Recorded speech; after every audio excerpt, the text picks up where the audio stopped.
Jadi sekali lagi konsep yang pertama ini saya sampaikan, saya garis bawahi bahwa madrasah berasrama adalah madrasah yang bisa memanfaatkan fasilitas asramanya untuk tafakuh fiddin.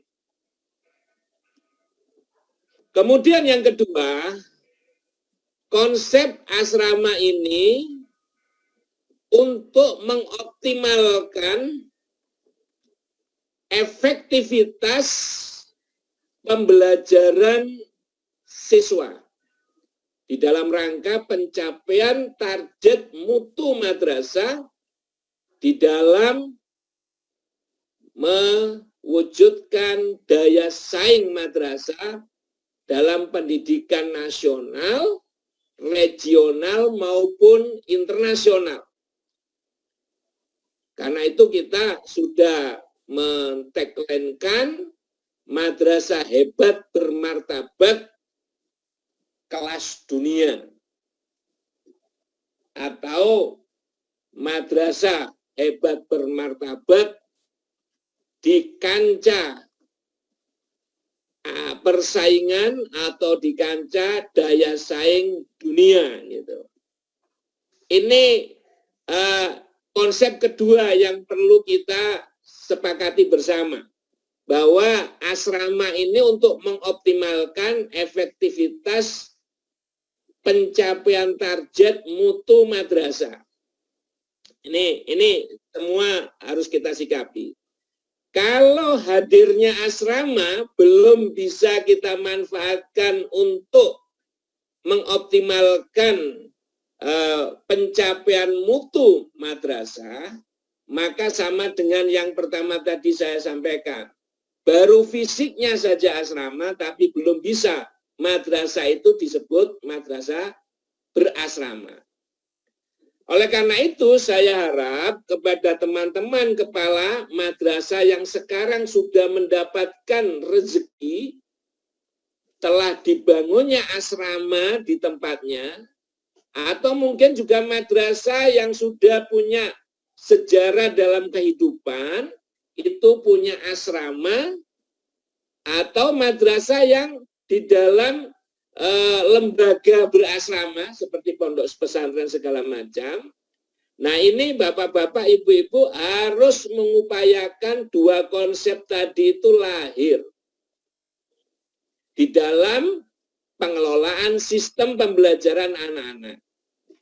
Dan itu nanti yang akan menjadi modal verifikasi lahirnya pengesahan madrasah bapak-bapak, ibu-ibu bisa disebut sebagai madrasah penyelenggara pembelajaran berasrama. Dan itu yang nanti akan mendapatkan treatment khusus atau apresiasi dari simpatika itu.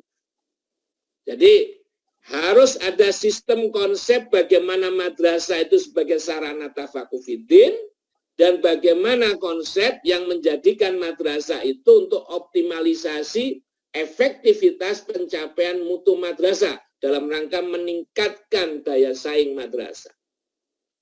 Ini yang sekarang harus menjadi PR kita semua, mengemas kurikulum madrasah kita dengan mengangkat fasilitas madrasah yang ada untuk mencapai mewujudkan dua konsep tadi. Nah, contoh yang berikutnya yang kedua, ini struktur kurikulum untuk MA. Seperti tadi yang sanawiyah, itu bisa dipakai itu, seperti yang sanawiyah tadi, di malam hari untuk tafakuh fiddin, sehingga pelajaran-pelajaran PAI dan bahasa Arab bisa digeser ke sana, dan itu bisa dihargai dalam struktur kurikulum maupun simpatika. Kemudian Bapak Ibu bisa misalnya nih contoh ya, untuk memaksimalkan peminatan akademik anak-anak, baik di IPA, EPS, maupun di sosial budaya maupun keagamaan, bisa mengoptimalkan di situ. Bahkan bapak-bapak, ibu-ibu bisa memaksimalkan aktivitas yang lain sesuai dengan KMA 184 di muatan lokalnya, misalnya untuk pengembangan bakat minat anak dan lain sebagainya. Nah, ini peluang-peluang yang bisa kita mainkan, kita bisa manfaatkan apabila kita sebagai madrasah penyelenggara pembelajaran berasrama. Kalau sekarang Bapak Ibu hanya pembelajarannya sebagai madrasah penyelenggara berasrama dan belum mendapatkan pengesahan dari SK Dirjen sebagai madrasah penyelenggara berasrama, maka tidak bisa dimasukkan di Simpatika, dan di dalam kurikulum kita juga belum ada penjaminan mutunya. Tapi kalau sudah Bapak Ibu lahirkan itu di dalam kurikulum atau KTSP yang Bapak Ibu susun, atau saya senangnya menyebut Ibu susun setiap awal tahun, Ibu bisa memasukkan semua sistem itu di dalam situ, dan itu nanti bisa dihargai bagi untuk kepentingan pembelajaran anak-anak maupun kepentingan penghargaan untuk guru. Nah, ini contoh untuk MAN-PK, nih, MAN program keagamaan. Nah, ini Bapak-bapak, Ibu-ibu, karena belajarnya itu malam hari, Quran, hadis, akidah, akhlak, segala macam, kita juga bisa meningkatkan pendalaman minat keagamaan anak-anak itu dengan sangat leluasa di pagi hari, siang, atau malam hari juga. Sehingga struktur kurikulumnya tadi jumlahnya bisa, alokasi waktunya bisa bertambah. Ini untuk program keagamaan misalnya. Kemudian untuk yang akademik, ini yang fokusnya ke akademik juga bisa. Untuk pendalaman minat akademik bisa di pagi, siang, dan malam hari bisa leluasa, atau akademiknya difokuskan ke pagi dan siang maksimal, pembelajaran agamanya dimaksimalkan dengan basis kitab Turoh tadi dengan mengikuti kurikulum yang di KMA 183, itu bisa di pagi, siang, dan malam. Artinya di sini ada keleluasan luar biasa. Kemudian berikutnya untuk madrasah yang plus keterampilan. Pelajaran agamanya bisa diarahkan misalnya ke malam hari dengan yang sama dengan sanawiyah dan aliyah reguler tadi. Kemudian bapak-bapak, ibu-ibu, waktu yang tersisa atau yang tersedia di siang hari itu bisa dimanfaatkan oleh bapak-bapak, ibu-ibu. Ini mimpinya Pak Direktur ini. Bagaimana madrasah plus keterampilan itu bisa mengajarkan keterampilan kepada anak-anak, itu tidak hanya menyiapkan anak-anak jadi tukang atau menjadi tenaga saja, tapi anak-anak itu betul-betul jadi entrepreneur gitu. Yang di sana anak-anak itu harus didekatkan dengan pembelajaran dengan pendekatan teaching factory itu. Sehingga anak-anak mulai dari awal belajarnya itu tidak hanya teoritis, misalnya motong pakaian itu. Tidak hanya belajar ngukur, setelah itu belajar matematika, tidak. Tapi full, dia bisa kita siapkan setiap hari dengan model shift misalnya. Anak-anak itu belajar menyelenggarakan produk, dan penyelenggaraan pembelajarannya madrasah-madrasah plus keterampilan itu bisa kerjasama. Kalau Pak Direktur sudah membangunkan Bapak Ibu tempat-tempat bengkel, workshop, nah Bapak-bapak, Ibu-ibu bisa memanfaatkan gedung-gedung yang sudah dibangunkan itu dengan bekerja sama dengan perusahaan-perusahaan mitra, yang bapak-bapak, ibu-ibu bisa menyelenggarakan pembelajaran betul-betul real seperti di pabrik itu. Anak-anak dapat kemampuan bagaimana anak-anak bisa mengembangkan keterampilan yang persis betul dengan tuntutan perusahaan. Kemudian yang kedua, anak-anak juga bisa merasakan bagaimana sih penyelenggaraan, walaupun dalam bentuk miniatur, penyelenggaraan produksi itu mulai dari perencanaan sampai bagaimana pembuatnya. Kemudian betul-betul anak-anak juga bisa mendapatkan pengalaman hidup, bagaimana dikomplain oleh customer dan sebagainya, untuk mempertahankan mutu dan sebagainya. Itu pembelajaran teaching factory. Dan ini untuk madrasah yang berasrama, sangat peluangnya sangat besar. Kemarin pada waktu kami ditugaskan Pak Direktur ke Solo, mewakilkan dengan pengusaha yang hebat, nasional, yang sanggup itu untuk menyuplai madrasah-madrasah plus keterampilan kita, baik di bidang industri komputer, di industri otomotif, kemudian di industri garment dan sebagainya, itu siap betul Bapak-bapak, Ibu-ibu, itu yang bisa kita manfaatkan. Dengan demikian, maka pengalaman anak-anak yang belajar di Madrasah Plus keterampilan itu betul-betul bisa optimal. Dan ini impian, mohon maaf, mohon izin Pak Direktur, tidak berlebihan, ini impian Pak Direktur yang fokus 1-2 tahun sekarang ini ingin dioptimalkan, bagaimana mendorong teman-teman Madrasah MA Plus keterampilan ini untuk bisa mewujudkan inovasi-inovasinya dalam rangka membuktikan daya saing Madrasah Plus keterampilan di kancah penyiapan SDM Indonesia yang produktif. Dan asrama itu kunci solusinya. Asrama itu kunci solusinya yang bisa membuat kita jadi bisa berinovasi dengan leluasa. Nah, Ibu Bapak yang saya hormati, materi-materi saya sekelumit itu saja. Yang jelas inovasi kita tiada henti untuk mewujudkan madrasah hebat bermartabat berkelas dunia. Ini yang patut kita lakukan, dan salah satunya pada hari ini peluang hadirnya pembangunan asrama di madrasah Bapak Ibu itu jangan sampai cuma berhenti adanya bangunan, tapi betul-betul secara sistemik harus di dalam penyelenggaraan pembelajaran berasrama. Dan kemudian diusulkan sehingga mendapatkan legalitas, sehingga kita bisa betul-betul mewujudkan konsep-konsep yang tadi sudah saya bahas. 1, tafakufidin. 2, mengefektifkan pencapaian mutu madrasah dalam rangka meningkatkan daya saing madrasah dalam kancah pendidikan baik tingkat nasional, regional maupun internasional. Mungkin itu Pak Mujahid yang bisa saya sampaikan. Terima kasih. Wallahul muwaffiq ila aqwamit thoriq. Assalamualaikum warahmatullahi wabarakatuh. Di foto Bapak Ibu ya, silakan. Jadi itu yang tengah itu Pak Ami, Direktur Agama dan Pendidikan, Bappenas. Lalu yang kerudung coklat itu Sekretaris Dirjen Bangda Kemendagri, dan beliau itu lulusan Madrasah Aliyah Negeri 1 Boyolali. Lalu yang pakai kacamata sebelah kiri yang kerudungnya itu Kepala Man 2 Kota Malang. Lanjut satu lagi, Mas. Siap. Nah, ini yang mimpi besar kita. Jadi malam nanti kita akan segmen 3 itu mimpi besar membangun madrasah. Kita hadir 4 narasumber dan yang memandu hostnya itu nggak tanggung-tanggung, beliau adalah orang Metro TV. Nah, jadi serius lah kita lah. Pokoknya teman-teman nggak rugi lah. Pokoknya di madrasah sekarang bagus. Terima kasih Mas, terima kasih. Silakan dipoto.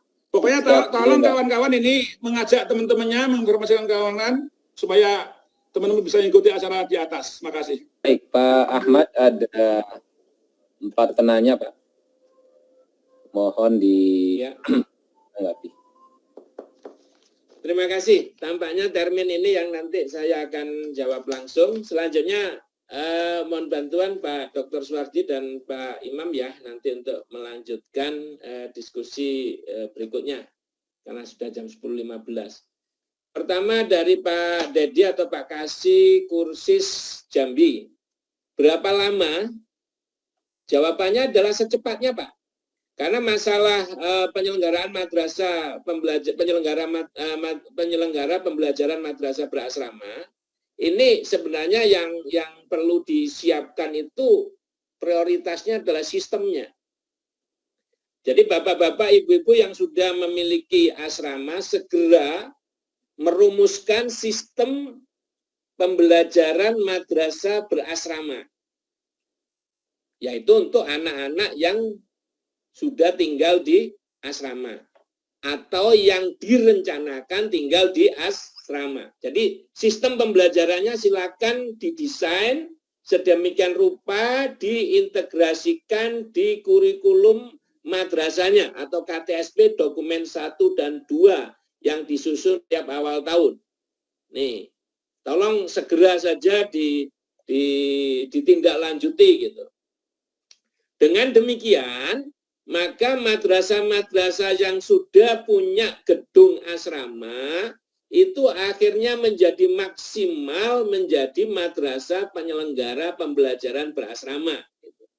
Jadi tolong didorong, dioptimalkan. Justru pertanyaan kedua dari Pak Dedi Irama, bagaimana yang sudah dibangun gedung asrama tetapi tidak ada siswa yang tinggal di asrama? Lah itu bencana, Pak. Kemarin minta asramanya itu orientasinya apa? Nah, ini bisa masalah besar untuk kita semua loh, Pak. Karena asrama itu dibangun bukan dengan anggaran yang sedikit. Oleh karena itu kita tidak boleh asal usul-usul saja seperti yang disampaikan Pak Direktur tadi. Targetnya hanya SBSN itu yang tidak boleh. Karena itu kalau yang sampai terjadi sudah dibangunkan asrama tidak dimanfaatkan, maka nanti itu menjadi evaluasi khusus dari pusat kepada madrasahnya yang telah mengajukan asrama tadi dan sudah diberikan bangunan asrama tapi tidak dimanfaatkan, juga termasuk Kanwil, termasuk kabupaten kota, Kandem. Karena apa? Usulan SBSN itu pastinya mendapatkan rekomendasi dari kabupaten kota dan dari Kanwil. Oleh karena itu menurut saya solusi yang sederhana, yang cepat, kondisi yang begini jangan dibiarkan, Pak. Didorong untuk madrasahnya bertanggung jawab gitu. Yang sudah membangun asrama jangan mencoreng wajah Kementerian Agama dengan kemudian sembarangan memanfaatkan asramanya. Justru bangunan asrama itu harus bisa dimanfaatkan untuk penyelenggaraan pembelajaran berasrama. Jadi didorong untuk secepat mungkin mewujudkan sistem pembelajaran berasrama itu. Justru kalau dijadikan gedung yang lain itu merupakan pengingkaran yang luar biasa dari amanah yang diberikan oleh negara. Sementara tadi Pak Yal Khairi saja membutuhkan gedung loh. Sementara yang sudah dibantu gedung kok mau tidak dimanfaatkan. Sementara di Pak Zul Khairi itu ada anaknya justru asramanya yang kurang memadai kan gitu. Nih. Artinya jangan mendolimi kepercayaan negara, karena pembangunan SBSN kemarin itu pantauan langsung dari Bappenas, Kementerian Keuangan, dan Kementerian Agama. Jangan sampai sebelum membangun diinspeksi oleh semua pihak, itu betul-betul kayak membutuhkan asrama betul, tapi ternyata nggak bisa memanfaatkan semaksimal mungkin. Jadi mohon bantuan Pak Kasih, bila ada madrasah-madrasah yang punya gedung asrama yang belum bisa memanfaatkan betul itu tolong didorong, kalau perlu kalau memang kepala madrasahnya tidak punya kemampuan ya diganti Pak, yang bisa mendorong bisa terwujudnya komitmen sesuai dengan visi misi dibangunnya asrama tadi. Jadi jangan dibiarkan. Ini tanggung jawab kita semua Bapak Ibu. Nah itu, jadi jangan minta justru dialihkan. Asrama ini ada filosofinya mengapa itu dibangun, bukan hanya sekedar gedung-gedung SBSN. Itu yang dikatakan Pak Direktur dari pertama tadi. Kemudian yang kedua, dari Pak Taufik, Man 2 Kota Malang, untuk standarisasinya itu sudah ada juknisnya Pak, berupa SK Dirjen. Tolong dibaca Bapak-Bapak, Ibu-Ibu, bagaimana menyelenggarakan asrama di madrasah. Itu kalau tingkat sanawiyah, SK Dirjen nomor 6987 tahun 2019. Mohon dibaca Bapak Ibu semuanya. SK Dirjen nomor 6987 tahun 2019. Itu tentang penyelenggaraan asrama di sanawiyah. Kalau di aliyah dalam bentuk SK Dirjen nomor 6988 tahun 2019. Itu sebagai standarisasi pegangan untuk kita semua bagaimana menyelenggarakan itu. Di dalamnya itu sudah diatur bagaimana monitoring kita, termasuk SK yang nanti akan dikeluarkan oleh negara, Itu ada konsekuensi evaluasinya Bapak Ibu, monefnya. Nah itulah yang mungkin dimaksud oleh Pak Taufik tadi sebagai penjaminan mutu. Penjaminan mutu itu langkah-langkah untuk memastikan bahwa di dalamnya itu betul-betul sebagai pembinaan keagamaan yang bisa mengarahkan rahmatan lil alamin, terhindar dari berbagai hal-hal yang tidak kita inginkan, radikalisme dan sebagainya. Nah itu Bapak-Bapak, Ibu-Ibu di dalam Juknis itu sudah jelas Pak, sudah diuraikan bahwa penyelenggaraan madrasah berasrama itu harus ada apa, tidak boleh apa, dan bagaimana. Itu di situ ditetapkan. Tolong Bapak-Bapak, Ibu-Ibu madrasah yang punya asrama dan menyiapkan sistem pembelajaran berasrama ini betul-betul memedomani 2 SK Dirjen tersebut, gitu ya. Tolong. Dan kita serius semuanya untuk mengacu kepada pedoman-pedoman negara dan mengoptimalkan asrama yang ada. Kemudian yang dari Pak Yul Khairi yang tadi bertanya tentang bagaimana fasilitas asrama yang kurang, ini segera Pak koordinasi dengan Kemenaknya, Kanwilnya Pak, untuk bisa mengoptimalkan fasilitas yang ada, misalnya tanah yang ada, supaya bisa mendapatkan fasilitas pembangunan seperti yang tadi, daripada ada yang tadi diduga sudah gedungnya ada tapi ternyata siswanya tidak diprediksi sebelumnya. Itu konyol sekali itu, jangan sampai terjadi. Kita itu kan mengajukan anggaran atau mengajukan sesuatu itu kan by need assessment, by kebutuhan. Jadi kata Pak Direktur tadi, jangan sampai kita itu hanya antusias, obsesi untuk mendapatkan bantuan bangunan, tapi kita nggak mikirkan sebenarnya bangunannya untuk apa. Justru sebaliknya harusnya. Bangunan-bangunan yang dibangun di tempat kita itu didasari oleh kebutuhan. Nah, ini tolong semuanya bisa kita dasari, kita ikuti, dan seperti yang Pak Yul Khairi ini yang justru malah kasihan ini, yang sudah menyelenggarakan penyelenggaraan asramanya, justru mungkin Bapak coba cari informasi Pak segera terkait dengan SBSN dan sebagainya. Saya memang tidak punya kewenangan untuk mengurusi bangunannya Pak, jadi saya nggak bisa menjawab misalnya harus bagaimana program memberikan langkah solusi.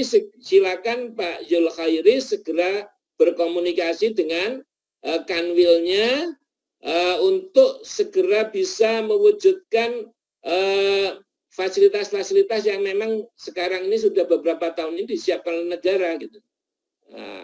Asal ada tanah yang memang statusnya milik pemerintah Republik Indonesia. Gitu. Jadi tanahnya ada. SBSN itu prinsipnya tidak bisa memperbaiki sesuatu bangunan yang sudah ada. Itu harus dari sumber DIPA yang lain, rupiah murni. Kalau dari SBSN, itu harus pembangunannya mulai dari awal, Pak. Pembangunan baru itu, sampai jadi. Gitu. Nah, tolong ditindaklanjuti Pak Yul Khairi, kasihan anak-anaknya. Dan tolong nanti kalau sudah dipenuhi oleh negara, dimanfaatkan betul untuk menyiapkan generasi-generasi muslim yang rahmatan lil alamin. Dengan basis-basis pembelajaran seperti yang ada di Juknisnya, sudah kitabnya apa segala macam di sana sudah ada Pak Taufik, sudah dijelaskan kitabnya apa, kudus kurikulumnya diintegrasikan dengan KMA 183 yang sudah ada penyempurnaan itu. Jangan sampai juga nanti pemerintah sudah membangunkan asrama, Bapak Ibu membinanya anak-anak orientasinya kepada yang lain. Cari pembinanya juga menggunakan organisasi yang ada, ini ada, kami temukan beberapa tempat ini ya, akhirnya anak-anaknya tuh dibina dengan model-model yang betul-betul mengagetkan kita itu. Asrama ini dipakai untuk menyiapkan anak-anak yang cinta damai, yang bisa mengutuhkan bangsa dan negara ini, kemudian membawa bangsa kita ke arah ridho Allah dengan kedamaian rahmatan lil alamin gitu. Nah, itu. Berikutnya yang dari Bu Dharma MTS 1 Kota Makassar. Nah, Nanti Bu, insya Allah setelah ini, itu setelah kita usaha, Bapak Ibu semuanya kan sudah punya jaringan ya nanti. Jadi kalau sudah Bapak Ibu berkomitmen untuk mengusulkan sebagai madrasah penyelenggara berasrama, kita nanti akan intensifkan untuk saling share antar madrasah yang sudah berhasil menyelenggarakan madrasah berasrama. Nah, mungkin yang sekarang akan didiskusikan itu lebih banyak bagaimana mewujudkan madrasah penyelenggara pembelajaran berasrama ya. Itu nanti kita diskusikan betul, karena di sini ragam madrasah yang memiliki asrama itu macam-macam. Ada yang total siswanya tinggal di asrama dan belajar di asrama, seperti Man IC. Ada yang sebagian siswanya belajar di asrama, kemudian ada yang masih pulang pergi. Nah, ini bagaimana treatmentnya? Itu nanti Bapak Dr. Suwardi akan memberikan solusi-solusi kepada kita, tapi kita sudah punya contoh-contoh Bapak Ibu. Sebagai madrasah pengembang keunggulan inovasi itu kan tidak harus seluruh siswa kita juga ada di situ. Contoh, misalnya madrasah keterampilan itu kan plus keterampilan itu kan sebagian dari siswa kita ada kita treatment khusus. Jadi nanti yang kita treatment di sana adalah yang program keterampilan itu. Begitu juga untuk kelas-kelas tertentu dalam pengembangan bakatnya yang nanti kita treatment sebagai inovasi tertentu yang ada di diseminasi itu kan ada madrasah akademik, riset, itu kan itu tidak semua siswa juga kan. Nah, jadi termasuk madrasah berasrama ini juga bisa baik seluruhnya maupun sebagian, tetapi semuanya sudah terpetakan di dalam konsep kurikulum madrasahnya, dokumen buku 1 maupun dokumen buku 2. Insya Allah setelah ini sudah bergulir, kami memang juga dapat tugas khusus dari Pak Direktur, itu nanti akan mengembangkan bagaimana pembinaannya secara maksimal. Sharing antar madrasah segala macam. Ini banyak madrasah-madrasah yang sudah berhasil mengupayakan asramanya dengan baik, itu ada. Nanti kita bisa saling tukar di situ, Bu Dharma, insya Allah. Mungkin demikian Pak Mujahid, saya dengan berat hati karena tadi kedaruratan, saya mohon izin. Selanjutnya Pak Dr. Suwardi, mohon bantuan ya, walaupun suaranya agak serak-serak.